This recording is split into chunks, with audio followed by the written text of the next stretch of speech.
दोस्तों, लोकसभा चुनाव 2024 के बाद से इंडिया गठबंधन के दलों के बीच में सुगबुगाहट कम देखने को मिल रही थी। दिल्ली में हुए विधानसभा चुनाव को देखें अगर तो 2025 में कांग्रेस और आम आदमी पार्टी के बीच में खींचतान देखने को मिली। दोनों के बीच में गठबंधन नहीं हो सका।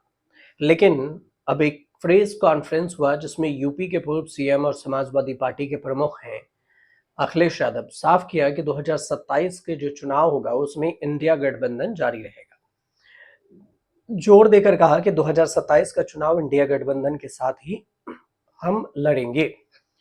अब अखिलेश यादव ने जो उत्तर प्रदेश में 2027 में विधानसभा चुनाव है उसको लेकर कहा कि 2027 में यूपी विधानसभा चुनाव के लिए इंडिया गठबंधन कायम रहेगा और पीडीए जो पिछड़ा दलित और अल्पसंख्यक है ये सब मिलकर बीजेपी को सत्ता से उखाड़ फेंकेंगे।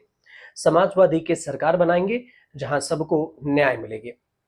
अखिलेश यादव ने वक्फ कानून को लेकर भी केंद्र की मोदी सरकार पर जोरदार हमला बोला और उन्होंने कहा कि बीजेपी वक्फ कानून लाकर जमीन हड़पने की तैयारी कर रही है। जहां भी जमीन दिखती है बीजेपी कब्जा कर लेती है। ये पार्टी भू माफिया बन गई है। इसके अलावे अखिलेश यादव ने यह भी आरोप लगाया कि जैसे नोटबंदी और जीएसटी हुआ था, जीएसटी के बीच में माध्यम से मोदी सरकार ने लोगों से उनके पैसे छीन लिए, साथ ही आरक्षण के अधिकारों को भी घटाया है। तो कई सारे मुद्दे हैं जो अखिलेश यादव अब प्रेस कॉन्फ्रेंस करके उठा रहे हैं। अखिलेश यादव ने योगी सरकार द्वारा जो प्रयागराज में महाकुंभ का आयोजन हुआ था उसकी भी आलोचना करते हुए कहा कि आयोजन के दौरान प्रबंधन अच्छे से नहीं हुई जिसकी जांच होनी चाहिए।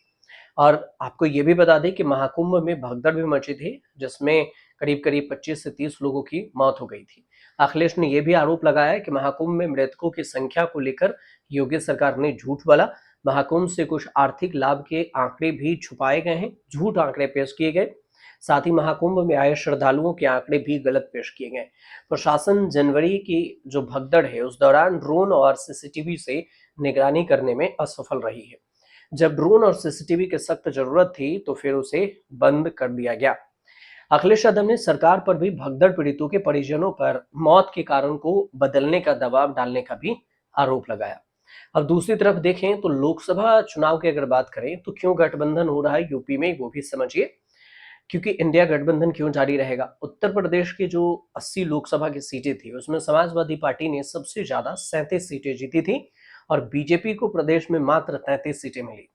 और इसमें देखें तो उत्तर प्रदेश ने साल 2014 की लोकसभा चुनाव में 71 सीटें तो फिर 2024 में 62 सीटें जीतकर बीजेपी ने केंद्र में लगातार 2 बार अपने दम पर बहुमत हासिल करी। लेकिन 2024 में ऐसा नहीं हो सका। इस बार यहाँ नुकसान हुआ और इसकी भरपाई भी होने की तैयारी थी। अब किसी बड़े राज्य से नहीं कर पाना अब गठबंधन के सरकार को बनाने को विवश भी कर दिया। इस वजह से मोदी सरकार गठबंधन में आई और फिर सत्ता में है। ये सहयोगी एनडीए और टीडीपी के बदौलत कांग्रेस ने राज्य में 6 सीटें जीतकर एक दशक के बाद अपना सबसे अच्छा प्रदर्शन किया हिंदी पट्टी के इस राज्य में। और इस वर्ष 22 जनवरी को जो उत्तर प्रदेश में 2024 में ही देखें तो अयोध्या में श्री राम जन्मभूमि के प्राण प्रतिष्ठा कार्यक्रम था।